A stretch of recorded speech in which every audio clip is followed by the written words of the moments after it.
Joining me here at the Daily Detroit studio at Techtown is candidate for Detroit mayor, former city council president, executive chair, and former CEO of the Heat and Warmth Fund, Saunteel Jenkins. Welcome to Daily Detroit. It's your first time. It is. I'm so happy to be here. Yeah, I'm glad to have you. I'm glad to talk about these issues that are so important to Detroiters. You know, I think it's a really important thing.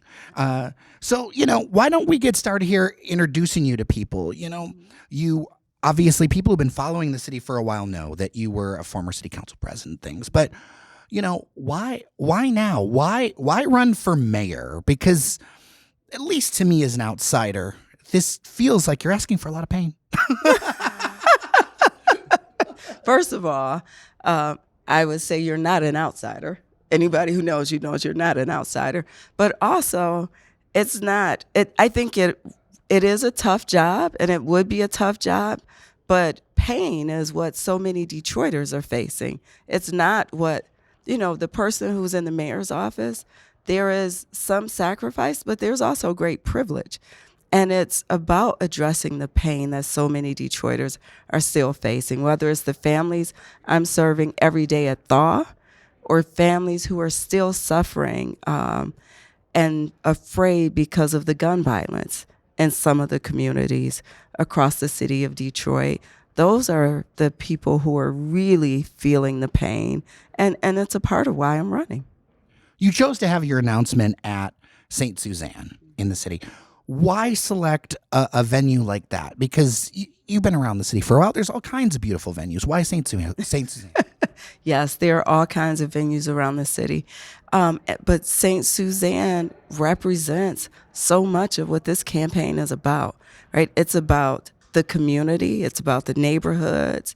It's about youth and making sure we have safe spaces for kids. And St. Suzanne, Cody Rouge is really a cornerstone in my life's journey.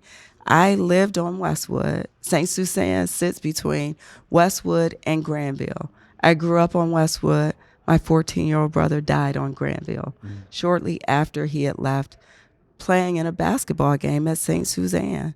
So that particular location has so many different meanings to me. You've always been called to public service in one way or another. What drives that for you? Because, and I don't, there's a lot of people who are very smart in this city and can do a lot of different things. Public service requires a different level of sacrifice. What draws you to public service? So I've wanted to be a social worker since before I knew it was called social work. When I was a kid, I knew I wanted to grow up and help other little kids that had been hurt in some way, because my sister had a friend who was in an abusive home. We came home one night, and this was like January, February, and she jumped out of the bushes. We pulled in the garage. She had been hiding in our bushes for hours waiting for us to get home because her mom and her mother's boyfriend were beating on her. And I remember then thinking, I want to be somebody who helps kids like that. I didn't know it was called social work, but that's been what's driven me. My mother has instilled in me and my sister the importance of giving back, and that's how I've lived my life. So someone who's followed you for a while will know that, you were a former city council president. You're now looking at the office of mayor. In between those times, working at the Heat and Warmth Fund, like why walk away from the council presidency, right? That was something that I've honestly wondered for a while, and I've never had the chance to ask you about. So I never walked away from Detroit.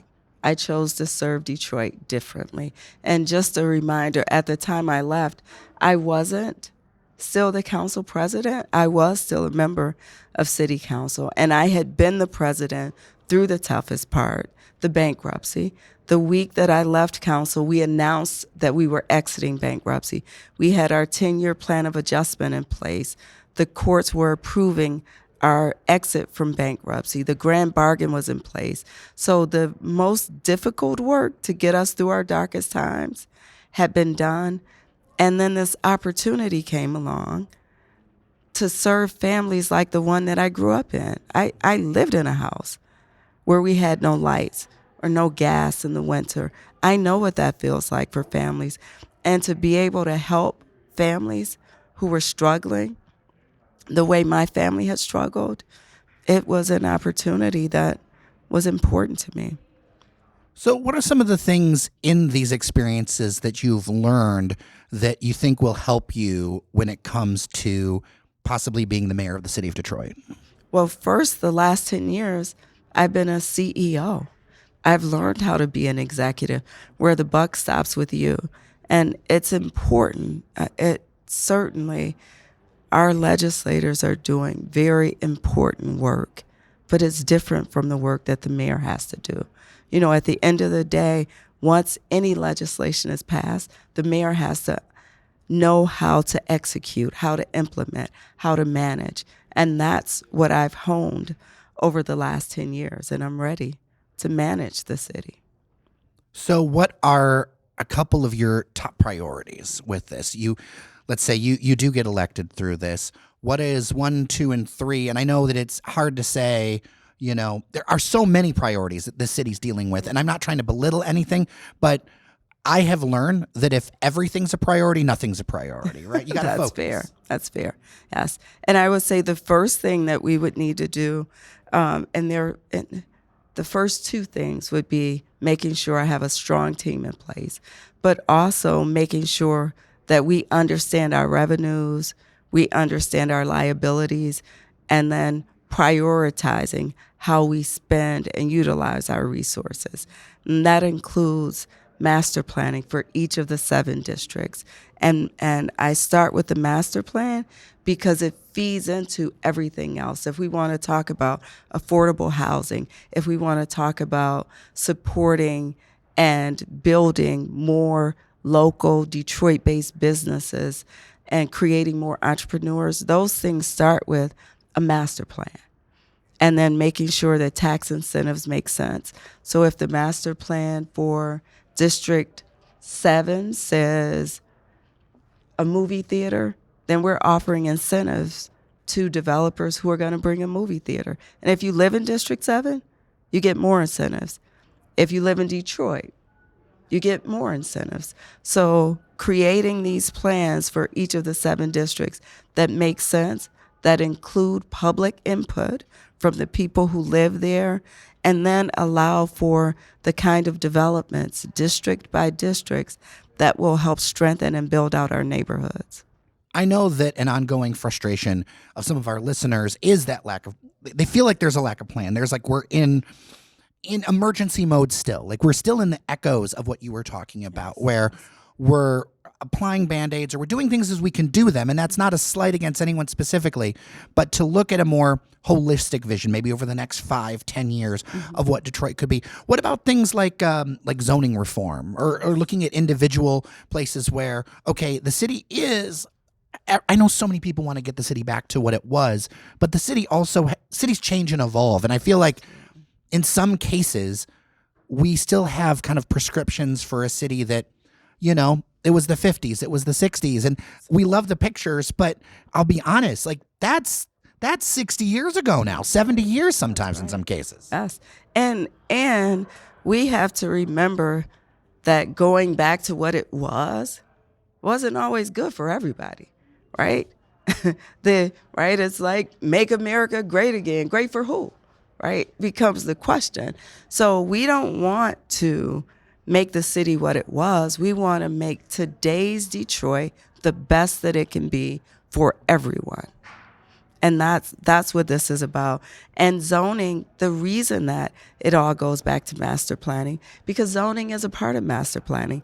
So if you're a developer, you don't have to jump through the hoops of a special zoning request because you already know what the corner of Plymouth and Evergreen is zoned for, or the corner of Mack and Bewick is zoned for. You can and you can bring your development. Well, in some ways that also acts as an incentive. And I share that because if you make the system easier for people, Yes.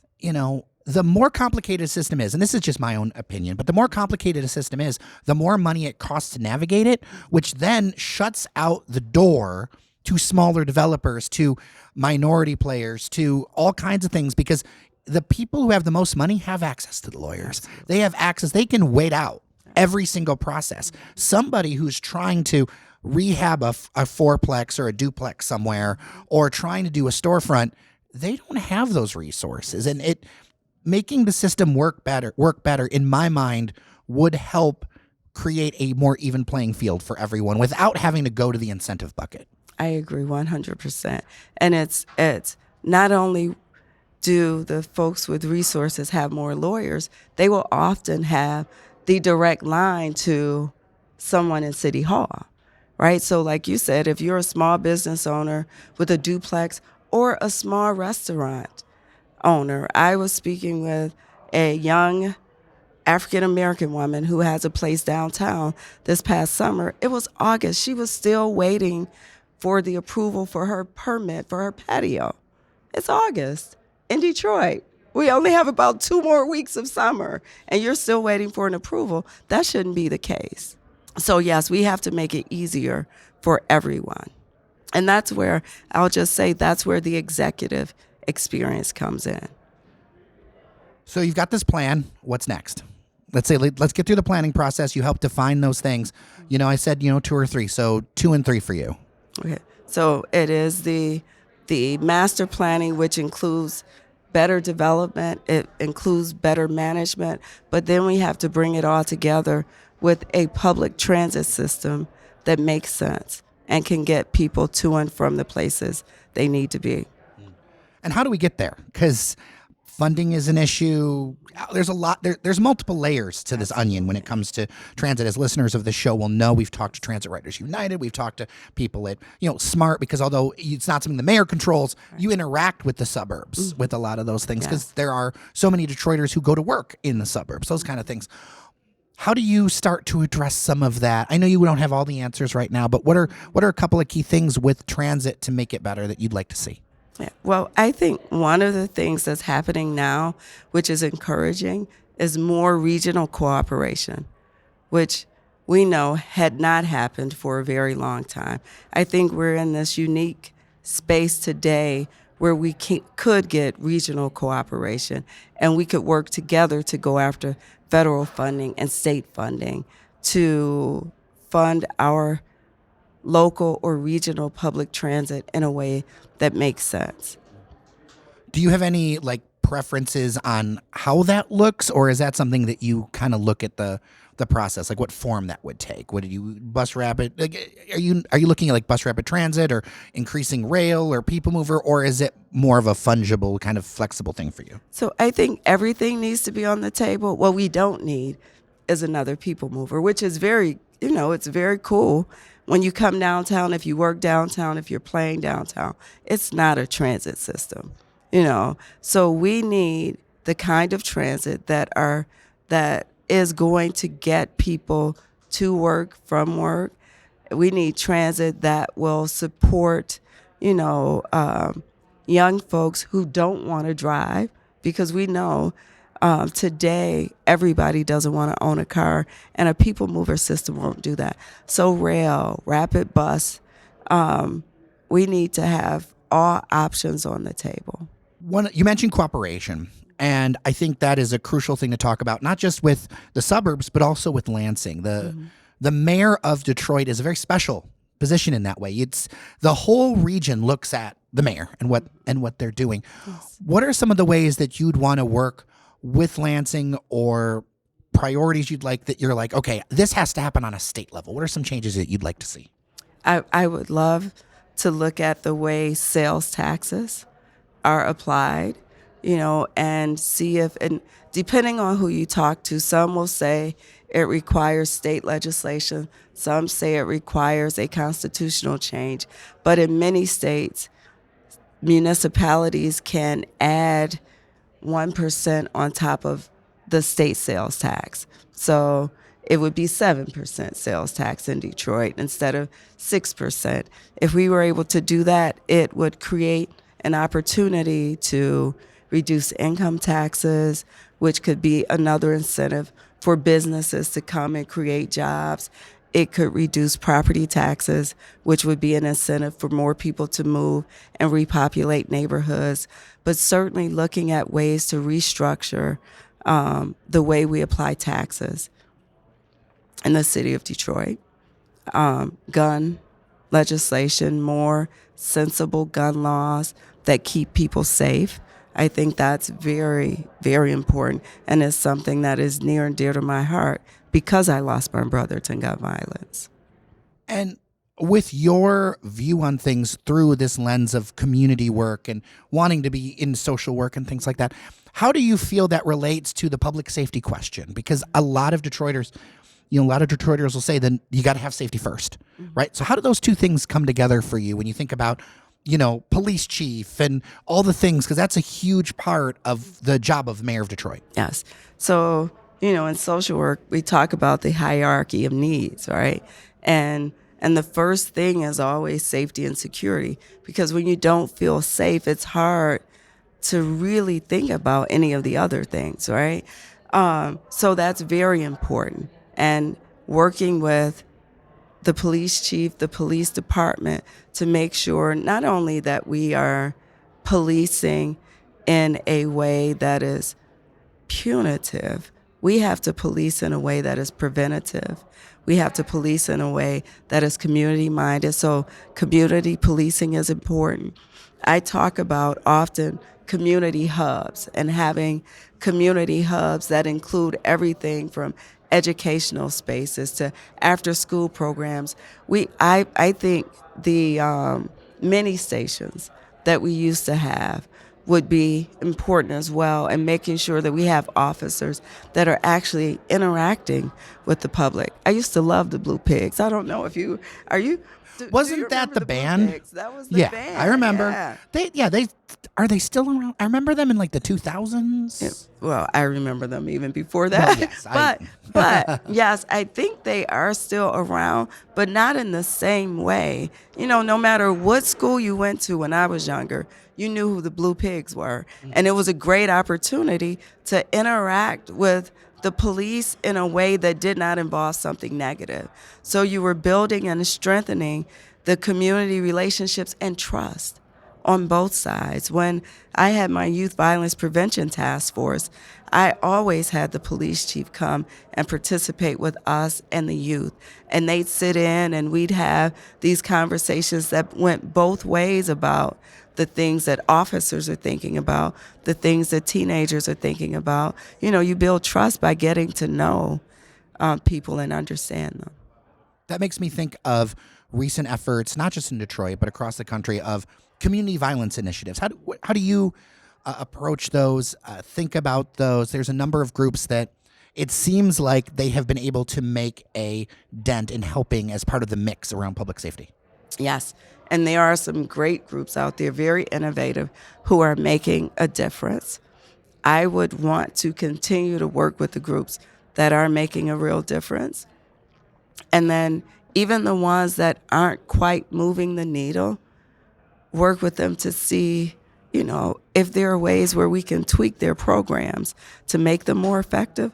But also, it's really, I go back to, and I know that part of this is my social work training, but it's prevention, right? It is starting with kids from a very early age and making sure they understand all of their options. If you only give a child negative choices, they can only make a bad choice. If we help kids understand what all of their choices are, and we're exposing them to those things, then they're more likely, one, to have hope for themselves and their future, but also to make a better choice. Well, we've talked about a lot of serious things. I will say we aren't Daily Detroit unless we have a little bit of fun with things. Right, so I know that when somebody's running for office, it's hard to pick a place or two. But where do you like to go? Like, what are some places that you're like, hey, whether you're new to the city or maybe you're an East Sider and doesn't often go to the West Side or something like that, some places you really enjoy that you wanna share with people? So first, I will give a shout out to the West Side. Westwood Fresh Market, which is on the street I grew up on, but it's a grocery store that just opened. But they have hot food inside of Westwood Fresh Market. There's a meat market in there. So the woman cooking is cooking. Listen, this food is so good. And I love liver and onions, but I won't cook it. But I love it. They have liver and onions and pork chops and catfish and baked chicken. And listen, Westwood Fresh Market.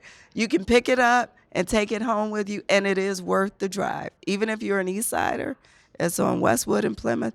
And yes, it is worth the drive. Well, Saunteel Jenkins, I really appreciate your time on Daily Detroit. I know this may not be our only conversation in this whole journey. I encourage listeners, dailydetroit@gmail.com, where we're doing this series. If you follow-ups, ideas, questions that you have, please let me know, dailydetroit@gmail.com. Thank you so much. Thank you. And can I tell your listeners? Sure. My website is SaunteelJenkins.com. No H. Thank you.